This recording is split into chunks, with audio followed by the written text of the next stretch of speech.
आने वाला एपिसोड पति ब्रह्मचारी का अब तक का सबसे बड़ा और चौंकाने वाला मोड़ लेकर आने वाला है।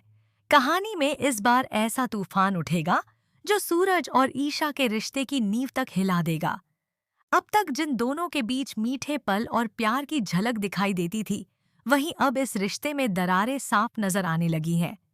सूरज और ईशा के बीच होने वाली इस टकराव की शुरुआत एक गलतफहमी से होती है, लेकिन धीरे धीरे यह इतनी गहरी हो जाती है कि पूरा परिवार इसमें खिंचता चला जाता है। ईशा का गुस्सा और सूरज का मौन दोनों ही अपने अहंकार के शिकार बन जाते हैं। एक तरफ सूरज यह साबित करना चाहता है कि वह सही है, जबकि दूसरी तरफ ईशा को लगने लगता है कि उसका प्यार अब कमजोर पड़ गया है।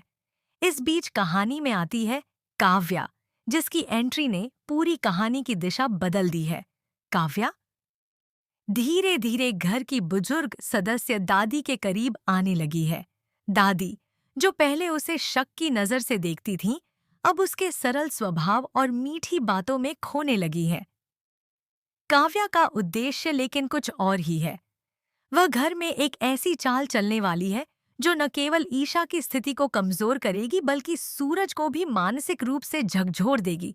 दादी को अपने विश्वास में लेकर काव्या ने धीरे धीरे पूरे घर के माहौल को अपने पक्ष में मोड़ना शुरू कर दिया है।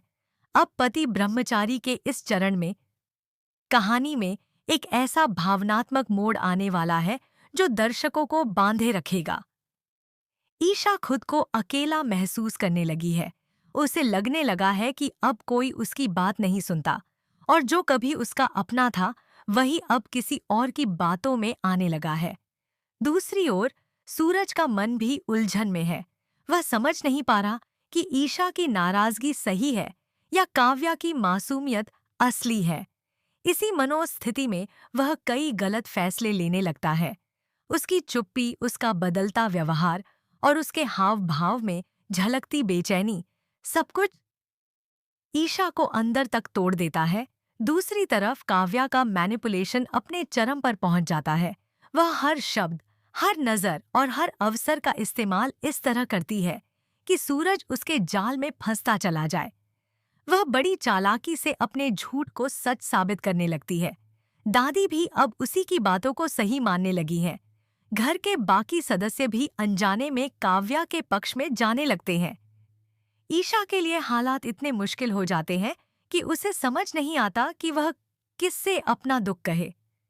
उसकी आंखों में आंसू हैं, लेकिन उसकी आवाज अब किसी को सुनाई नहीं देती। इस सबके बीच कहानी एक ऐसे बिंदु पर पहुंच जाती है जहां सच्चाई और झूठ के बीच की दीवार बहुत पतली रह जाती है। सूरज का दिल अब भी कहीं न कहीं ईशा के लिए धड़कता है, लेकिन काव्या के झूठे सबूतों और चालों ने उसे उलझा दिया है। दादी की नज़र में काव्या अब एक आदर्श बहू बन चुकी है, जबकि ईशा पर सवाल उठने लगे हैं। धीरे धीरे घर का माहौल ठंडा पड़ने लगता है, लेकिन भीतर ही भीतर सबके दिलों में आग सुलग रही है। आने वाले एपिसोड में यह देखने लायक होगा कि क्या सूरज सच्चाई को समझ पाएगा या फिर काव्या की बातों में फंसकर अपनी ही जिंदगी का सबसे बड़ा फैसला गलत दिशा में ले लेगा। क्या ईशा अपनी बेगुनाही साबित कर पाएगी या फिर इस खेल की शिकार बन जाएगी? और सबसे बड़ा सवाल, क्या काव्या की चालें हमेशा के लिए इस घर की खुशियों को खत्म कर देंगी? पति ब्रह्मचारी का यह अध्याय भावनाओं, साजिशों और सच्चाई के टकराव से भरा होगा, जो दर्शकों के दिल को झकझोर देगा और उन्हें सोचने पर मजबूर कर देगा कि आखिर सच्चा प्यार किसे कहते हैं, भरोसे को या तिलस्मी दिखावे को।